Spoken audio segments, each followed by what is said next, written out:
Guillermo Diupé en la Ciudad del Trueno y sus expediciones reales. En la primera mitad del siglo XIX, Alexander von Humboldt, con la publicación de un par de libros acerca de su estancia en Nueva España, dio a conocer a la élite del mundo occidental la exploración de Guillermo Diupé en la Ciudad del Trueno. El capitán de dragones le mostró en la Ciudad de México su archivo, donde figuraban los trazos, a veces balbuceantes, de piezas con relevancia histórica como la piedra de Tizoc, cuyas escenas fueron reproducidas parcialmente por Humboldt. Seguramente Diupé le ofreció un recorrido por su salón indiano. Sus conversaciones debieron constituir interesante intercambio de ideas, aventuras europeas y americanas, experiencias en la búsqueda de los vestigios de antiguas civilizaciones, así como un cúmulo de saberes y reflexiones de dos mentes privilegiadas. Cabe imaginar en el hogar de luxemburgués una discusión amena sobre el arte autóctono de México, pues sus posturas al respecto son radicalmente opuestas. Su pensamiento e incluso sus obras en el despliegue de su lógica y su discurso son antagónicos. Diupé fue reservado y cauto en sus juicios estéticos e ideológicos. Humboldt, grandilocuente, desbordado, presuntuoso. Diupé, lacónico, con pinceladas literarias. Humboldt, sistemático, ensayaba mostrar la imagen total del cosmos. Diupé, entusiasta de la belleza indígena. Humboldt, eurocéntrico, racista, en fin, el uno antítesis del otro. A continuación, como en otro texto lo hicimos con Humboldt, se seguirán las andanzas arqueológicas y pintorescas de Diupé en el Tajín. Abordaremos asimismo los eventos destacados en sus expediciones reales y su visión filosófica y estética sobre las expresiones artísticas de las culturas autóctonas de México. Las correrías, 1791-1804. En Nueva España, a título personal, se vería durante 13 años a un curioso extranjero recorrer sitios arqueológicos. A este peregrinar, el mismo Diupé lo bautizó como correrías. La arquitectura mestiza de la Ciudad de México, su remodelación hacia finales de aquel siglo, sería su primigenio campo de estudio, con piezas y monumentos insertados en los edificios coloniales. La Piedra del Sol estaba empotrado al lado de la Basílica de Guadalupe, y un chacmol se localizaba en la entrada de Casa de Moneda, por ejemplo. Eran símbolos, construcciones y estéticas venidas de distintas cunas, y no obstante coexistían en tal momento para irrigar el corazón palpitante de esa identidad en ciernes. La simbiosis llamaría la atención del capitán, quien no se cansó de registrar los injertos de una cultura sobre otra. Papantla, adelanto, no sería la excepción. El archivo de las correrías se compone de una relación descriptiva y dibujos a lápiz y tinta al carbón, como podemos observar en la imagen. Muy distintiva, por cierto, la caligrafía del capitán. Ahí se registraron medidas, materiales, procedencias, funciones y a veces juicios de asombro sobre el diseño y los acabados. El archivo no solo se fue alimentando por las excursiones del capitán, sino también por los gabinetes privados de coleccionistas y anticuarios, como el de González Carvajal. Es el archivo que contiene más archivos. Con el tiempo, Diupé se hizo de su propia colección, la cual albergó aproximadamente 128 objetos de diversa índole, entre ellos una piedra de amolar extraída del Tajín. Entonces tenemos el archivo y el museo como mecanismos de preservación del pasado y acumulación de conocimientos de la historia indígena, como lo había intentado a mediados del siglo XVIII con relativo éxito el caballero Lorenzo Buturini. Gracias al proyecto de ambos, hoy podemos restituir el destino de no pocas reliquias conservadas en distintos lugares para bien y para mal del patrimonio nacional. Las exploraciones de Guillermo Diupé no eran nuevas. Había aprovechado antes su carrera militar para conocer zonas arqueológicas en Italia y Grecia. Aquí en México, después de su arribo para ocupar el cargo de capitán de dragones en 1791, visitó Tacuba, Popotla, Tepeyac, Tlatelolco, Coyoacán, Iztapalapa, Xochimilco, Cuautitlán, Teotihuacán, Otumba, Ecatepec, Azcapotzalco, Texcoco, Zempoala, Tula, Tepoztlán, Xochicalco, Cantona, Teciutlán, Mitla, Tlaxcala, Orizaba, Huatusco, Coscomatepec, Papantla, el Tajín. La lista es extensa. Yo aquí la reduje por fines prácticos. La distancia andada es considerable. Si en cuenta tenemos la infraestructura de caminos y rutas, la orografía del país y el transporte en lomo de quino. Sorprenden los bríos y la voluntad de Diupé. Esa cartografía cantera de sus antigüedades forjó el currículum, la experiencia y el mito para más tarde ser considerado jefe de las expediciones reales. En la primera de estas, al describir el Teocalli de Cholula, Diupé confirmó lo dicho por Humboldt, su visita a El Tajín y su labor arqueológica. Cito: daban a sus oratorios el corte piramidal, de base circular o cuadrangular, desde un solo cuerpo hasta en dimensión proporcionada, como lo observé y lo delineé de la famosa pirámide de Papantla, construcción admirable. Fin de cita. El itinerario del capitán para adentrarse en la ciudad del trueno fue de Teciutlán, Tlacotalpan y Puerto de Veracruz hasta llegar a Papantla. En este pueblo dibujó dos serpientes emplumadas, una máscara y la efigie de una diosa embutida en la pared de una casa. Los documentos de su estancia en el Tajín fueron publicados por el doctor Leonardo López Luján recientemente. Allí, como título del reporte, el capitán de dragones escribió, cito: descripción abreviada e iconográfica de la antigua y famosa pirámide o adoratorio del pueblo de Papantla. Fin de cita. Esta es la que tienen en pantalla. Estas breves líneas dicen mucho sobre la importancia de la imagen para reconstruir las ruinas de la historia. Nos hablan de la popularidad del edificio en los círculos intelectuales, en coleccionistas y anticuarios. Vemos esa justificada extensión o licencia geográfica al nombrar el Tajín como sinónimo de Papantla y viceversa. El dibujo de Diupé, más sus relatos orales al respecto, debieron contribuir a esa fama en ciernes. A 3 leguas del suroeste de Papantla ubicó Diupé la ciudad del trueno. Quizás su arribo se llevó a cabo entre julio y agosto por la siguiente mención climática. Cito: el camino no es muy desigual y lodoso en tiempos de agua, pero de mucha frondosidad, pues el clima caluroso y húmedo facilita y apresura la vegetación de unos árboles muy apreciables: verbigracia, la pimienta, el chicozapote, el mamey, el limón, el naranjo agrio, el que produce el incienso, el bejuco de vainilla, que por ejemplo, etcétera, etcétera, que adornan con utilidad y sin auxilio humano este dichoso campo, en el que se haya levantado este soberbio monumento. Fin de cita. Más adelante hace mención a nauyacas y monos. Desde esta época, como años posteriores con el archivo de sus exploraciones oficiales, Diupé ya había sistematizado la lógica de sus reportajes al registrar vegetación y fauna como parte del contexto y el ecosistema de las construcciones antiguas. Esto es muy importante.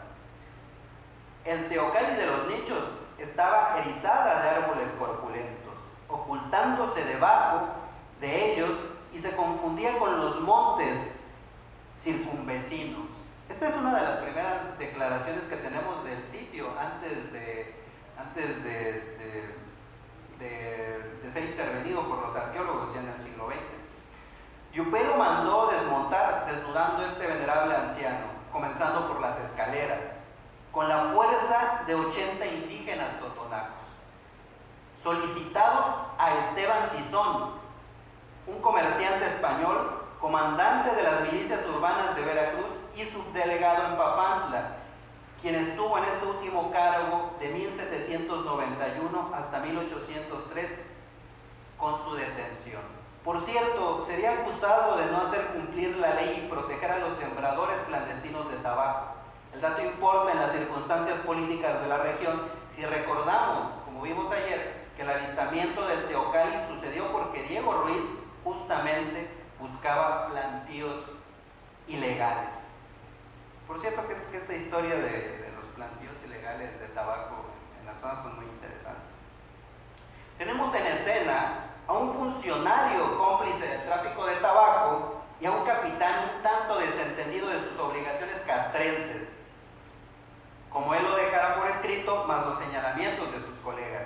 ¿Se habrá valido Diupé de su cargo de Dragones de México para conseguir el apoyo del subdelegado? Esto parece posible. No suena coherente la magnitud del proyecto a título personal, o a cuenta de qué deberíamos preguntar, pues en sus palabras fue cuantioso, laborioso, peligroso y demorado. Si esto es así, la fecha de incursión al Tajín por parte de Diupé, cuando depuso el uniforme, sería antes de su retiro en 1800. Esta es la fecha en que más he podido reducir su visita. Al principio no teníamos mucha idea. Más allá de la estrategia para cumplir su objetivo, el capitán describe el Teocalli de la forma siguiente: 7 cuerpos en disminución, compuesto por piedras de cal y canto bien cuadradas y unidas por mezcla, y cubiertas por una capa de enlucido blanco, grueso, bruñido, base de 368 varas, frentes de 42, altura perpendicular de 44, 60 peldaños de escalera, divididas en 4 estaciones, grecas de una vara de altura y otra de profundidad. Y se aventura a dar a sí mismo una hipótesis de sus empleos. En estos nichos o ventanas fingidas, fíjense qué hermosa metáfora, ventanas fingidas, solo para la colocación de sus ídolos, cabezas de los sacrificados o finalmente hogueras dispuestas al lucimiento en ciertas solemnidades del monumento.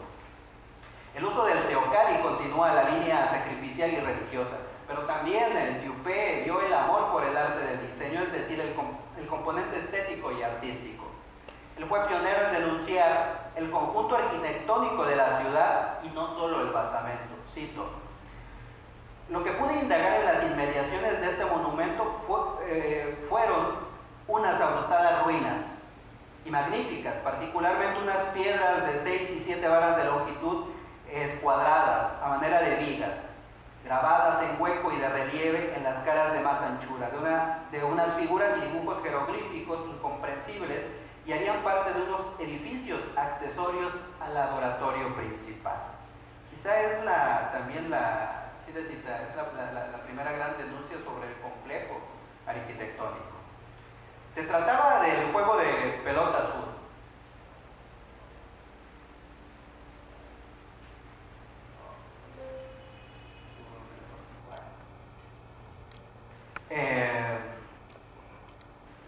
Se trataba del juego de pelota y los grabados de piedra. La suscita descripción era susceptible de ampliarse, proyecto propuesto nunca cumplido. Sin embargo, los bocetos complementaron la relación. 4 de ellos todavía se conservan. Preciso, en unos se insinúan los cerros, la cancha, los grandes bloques. En otros 2 respectivamente se muestran las estaciones y las escaleras con sus mediciones y glifos vinculados a Quetzalcóatl, las cornisas, el friso, el andamio, el cuerpo y las grecas. Lo singular nunca visto era el soporte de por lo menos 6 filas de grandes piedras o lajas subterráneas, como lo vemos ahí.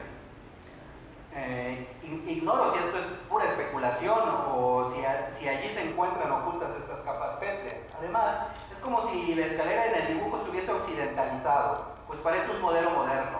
Los nichos no están bien delineados ni los remates de último piso. La complejidad para producir las grecas es alta. Incluso al margen, Dupé intentó delinear en abstracto las cornisas. Del otro lado del cuadro, en la parte inferior, reposa en el suelo una piedra quebrada, con una perforación en su centro. La naturaleza apenas se nota con fantasmagoría. A pesar de todos los defectos, de no ser el mejor técnicamente, el boceto de 21 por 31 centímetros resulta suficiente para ofrecernos una idea clara y fundamental de la construcción.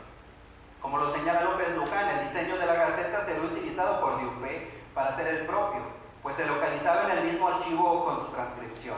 Con la muerte del capitán, su albacea separó los objetos de las expediciones reales de los obtenidos de las correrías. En el catálogo constaban 178 dibujos sueltos, un par de cuadernos, un pequeño libro y un atado de fragmentos de papel antiguo y jeroglíficos. Museo y archivo pasaron al Real Seminario de Minería hasta la creación del Museo Nacional Mexicano y sus respectivas variantes. Aunque en el camino, desde temprano, algunos documentos se dispersaron. Por esto, las dificultades de hacer públicas las tempranas investigaciones de Dupé en el Tajín, cuestión que no hemos terminado de saldar. Las expediciones reales, 1805-1809, y sus presupuestos estéticos y filosóficos. Por una cuestión política, estructural y discursiva, hay en los escritos oficiales de Dupé rescoldos del protocolo judicial que sometía a los pícaros o a los infractores de la ley bajo confesión ante la autoridad, para alcanzar posiblemente absolución de sus crímenes. Cito: salí de esta ciudad, México, yo, Guillermo Dupé, capitán retirado de Dragones, día 5 de enero de 1805, de orden de su majestad, para la investigación de todos los monumentos antiguos de este reino que pueden aún existir desde el tiempo anterior a su conquista, con pintor y delineador, un escribiente y cabos de dragones de auxiliares. Fin de cita. En nuestro territorio, desde las cartas de relación de Hernán Cortés hasta los reportes arqueológicos de Diupé, tenemos a un receptor distante, transatlántico, omnipresente, temido, autoridad paternal a quien se dirigían los documentos de relevancia para el Estado. Y tras él, sombras inquisitoriales, instituciones, funcionarios encargados de la lectura, la interpretación, la correspondencia y la aprobación de textos para su publicación. No era tan fácil publicar, sobre todo, libros. ¿Qué leyeron entonces estos lectores burócratas de la pluma de Diupé? Cartografía mental, pericia en la descripción de fenómenos y lejanos sitios con nombres extraños acompañados de etimologías vernáculas, orografía sinuosa, fauna y flora exóticas, climas diversos, actividades de la población, aventuras, accidentales y altercados. No obstante, lo más extraño, como anomalía del discurso, serán los juicios positivos sobre las artes indígenas y su cultura en general. Pongamos atención en estos últimos elementos sobresalientes. Reconoce el uso de un sello para imprimirse en códices de maguey y tela de algodoncito. Se ven en ellos ciertos dibujos de buen gusto. Asimismo, posee unas figuras pequeñas de barro cocido, las que persuaden que los antiguos mexicanos no ignoraban el arte de la plástica. Otra observación sobre la naturaleza artesanal. Eran los indios en extremo prolijos en sus dijes y se esmeraban en labrarlo con perfección y siempre elogiaban las piedras más preciosas y de más valor, sin tener reparo en lo blando o en lo duro de ellas, lo que prueba la bondad o excelencia de sus instrumentos. Fin de cita.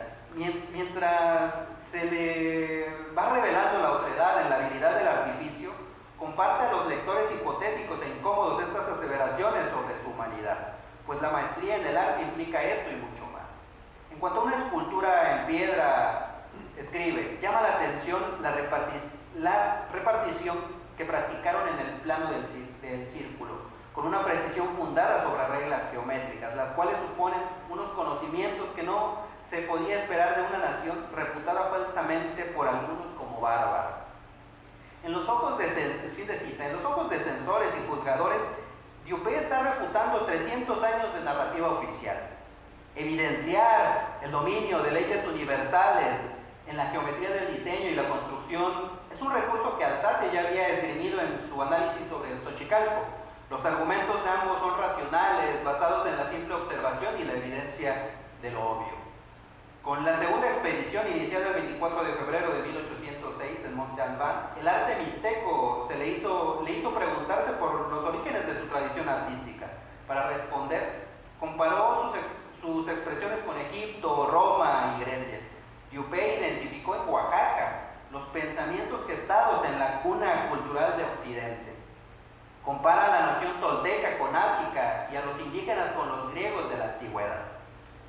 Más felices, aunque en sus principios más bárbaros, quizá que los mismos mexicanos en tiempos iguales. En tanto más se va internando en las espesuras del territorio nacional y su arte, la seguridad y el atrevimiento del capitán incrementan. La producción artística del México autóctono, si bien no perfecta, para él poseía genio, fondo y fuerza de imaginación. Diupé advierte la sofisticación de la lengua autóctona en la riqueza de la dimensión y la expresividad lingüísticas, inclusive en las palabras pintadas en sus documentos originarios. Ahí se alberga el contraargumento de la barbarie como el distintivo de esas sociedades, pues solamente una teoría que parte de juicios negativos a priori y antecedentes de la experiencia podrían concluir tal cosa. Contrario a la opinión de Nebel, por cierto, sobre su valoración de la fealdad de las mexicanas, Diupé señala, cito, he observado indios en varios pasajes de este reino, particularmente en las serranías, a donde se conservan aún intactos individuos o entes que por la bella formación o proporción podrían servir al desnudo en cualquier academia europea para modelo del cuerpo humano. Fin de cita. Influido por los predicados clásicos de la armonía, el luxemburgués no tendrá reparo en dejarse cultivar por la belleza nativa. Aún así, con todo y razonamientos, no se salva de caer en el mito de la Torre de Babel y en la Atlántida para explicar los orígenes americanos. Las construcciones de la península de Yucatán las adjudica a las primigenias migraciones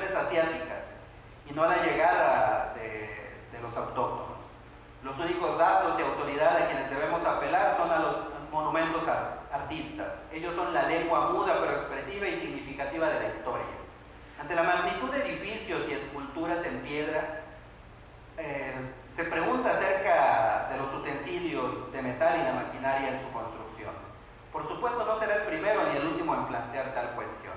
En diciembre de 1807 partió la tercera expedición, la más problemática. En Palenque, en compañía de indios de huesos y nervios, se ve fascinado por la arquitectura y su arte, solamente desenvuelto a lo largo de una tradición de siglos. Entonces aquel esplendor lo hizo desarrollar un par de reflexiones de envergadura.